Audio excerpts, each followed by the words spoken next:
Welcome, welcome, welcome. So today was a very busy day in our class, and I'm going to go through some of the classwork that we did together and go through some of the answers because I know some people struggled and I don't want anybody to feel overwhelmed. And in fact, I want to be able to help as much as possible. So we're going to talk about the classwork and talk about the homework. Some of the classwork became homework, I know, and I'm going to explain anything for anybody that was absent as well. So, and there's also a few extra resources that weren't available when we had class that are now available on Schoology. So let's take a look right now. So first of all, let's talk about the classwork homework that we took up most of today's class. And I see some people have already submitted. That's great. I know that a lot of you, and I even told you at the beginning of class that this was probably going to become homework for most of you, and that's totally fine. So all you have to do, I made it available in a PDF format also for those of you that would rather download it that way. But all you have to do is to click the link. And then if you'd like to just make a copy, all you have to do is click File and then click Make a Copy. And then you'll get a blank copy for yourself that you can edit. But what I've gone ahead and done is created a couple answers for you that I want to talk through because I feel like maybe I didn't do the best job in class to explaining this. And I want to make sure that I can kind of elucidate some of those concerns that people had. So for number one, it says the three horizontal hatch boards that were on top of the doors were also firmly in place, securing the 30-foot Baba type against sudden invasion of seawater. So uh, the whole point of this worksheet was that I was asking you to infer which would be the best literary device, literary term to use for this particular passage in the text. So I've given you 8 different passages from the text, and there's not just one right answer for every single one. Some have one right answer that is better than the others, but some have multiple right answers that are equally acceptable, but you need to define them for me and explain them to me. And as I said in class, this is sort of practice with claim cite clarified by taking out the cite because I found these quotes from the text for you. So that's your evidence, right? Your claim is what literary device are you mentioning? And then clarification is explaining how the text connects to that claim. So for number one, I said that this passage is a demonstration of foreshadowing because in the text, the author describes how the ship is built to withstand a sudden invasion of seawater, which is useful since we know a rogue wave will strike the ship. And so remember when we were reading the text, I even stopped over that particular quote and said, this is foreshadowing because it's talking about how watertight the hatches in the ship are. And then later on, that becomes a big deal because Scoot's trapped in there, right? So let's move on to number two, which I think is one of the easier questions. So it says Scoot was learning how to be a deep water sailor. She was 14 years old and pretty with dark hair. Though small in size, not even 5 feet, she was strong. So I said that this passage demonstrates characterization. The text gives us hints about Scoot through her actions and looks. So remember, that's indirect characterization. Actions and looks are both on our steel chart. And then, but it also directly characterizes her by mentioning her strength. So it says she was strong right here. There's nothing for you to guess. You know that she's a strong character based on what the author has given us or the narrator right here. Number three, but a split second before it lifted the boat like a carpenter's chip, he sensed something behind him and glanced backward toward the towering wall of shining water.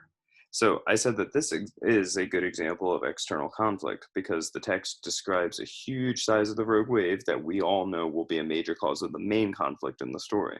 So right there, again, this is solely a description of the big wave and Sully not realizing that it was about to be there until the very last moment.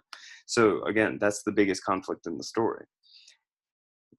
And finally, number 4 and number 5. So he fought back tears of frustration. There was no way to reach Scoot, and he knew what would happen down there. So I said that it demonstrates internal conflict, and I also said characterization, which I'll get to in just a moment.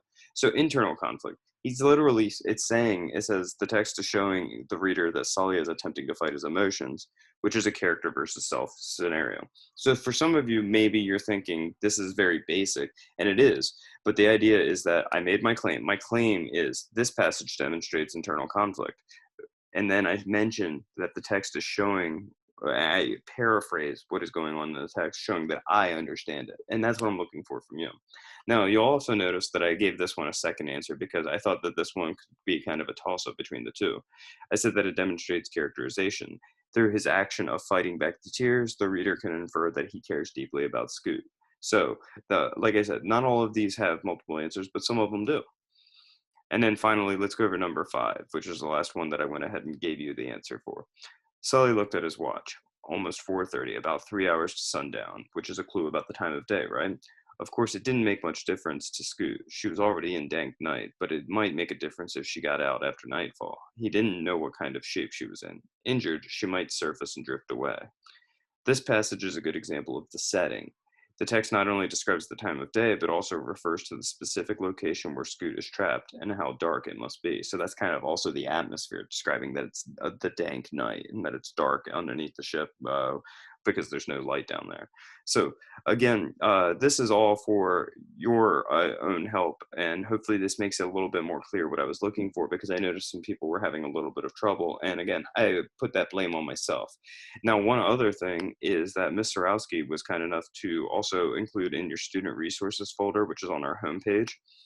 Um, if you go down to where it says literary device bank, if you're forgetting some of the literary devices we've talked about this school year, or maybe there's some that you have mentioned before in your other English classes, it would be great to just go ahead and take a look here, and perhaps this would be help because there's definitions and it's laid out in alphabetical order for you. So I really, really love this device bank because I think that it does a good job of helping remind some of the things that you might have forgotten.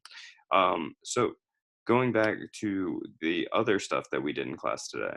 So in the new Abby Sunderland folder, this is our new informational article. We talked about author's purpose during the warm-up today, and we talked about there are 3 different types of author's purpose. First is persuade, next is to inform, and next is to entertain. A persuasive argument is something like your opinion that you're writing out. Inform, which is what this news article is to just simply give information without trying to sway someone one way or the other. Entertain would be a short story or a novel or any kind of fiction like that. That's the purpose there. So those are the 3 types, and an easy way to remember it is PIE, P-I-E, persuade, inform, entertain. So we've got this news article here, which is posted in PDF form on Schoology. And this is about a young sailor who she was trying to sail around the world in a ship not too dissimilar from the ship that was the subject matter of Rogue Wave. So anyhow, I just wanted to show you this. Part of your task is you need to read this article. Now, another great resource from Ms. Sorowski is the Abby Sunderland article being read aloud right here. So if you prefer that format, maybe that would help get through some of the reading a little bit faster. Now, what do you need to do? I wanted you to summarize this in a Flipgrid. And maybe some of you have used a Flipgrid, maybe some of you haven't. And what do you want me to do? I want you to give me the who, what, where, when, why, and how of the article, which if you read the article, it's at the very bottom that in the textbook, this is already an assignment that they have built into this. But you're going to do it a little bit differently. You're not going to type anything, and you're not going to submit it on Schoology. You're going to submit it on Flipgrid. So if you've never seen Flipgrid before, this is what it should look like when you come and join. You want to join with Google, and you want to make sure you're signed in with your redclayschools.com account, because it's set up so that only students from redclayschools.com can enter into my class, so that just some random person couldn't end up getting into our class. So mine's going to look probably a little bit different than yours because I'm the teacher of this class. But you just record a response by clicking record response, and then it gives you the 2 minutes where you record yourself talking about this. So you're going to just respond to the same exact prompt. Who's the story about? What happened to this person? Where did it happen? When did it happen? Why did it happen? And how did it happen? Very, very simple, very, very easy, and hopefully a little bit different for some of you that are sick of typing and writing right now. So that's pretty much all we did in class today on October 1st and October 2nd for those of you that are in my B-Day classes. And again, I hope that maybe if you're feeling a little bit left behind with what we were doing in class today, that this video will be more useful to you to go back to as a resource, and maybe you'll be able to get a bigger jump start on that classwork homework. So with that, I'll see you all next class.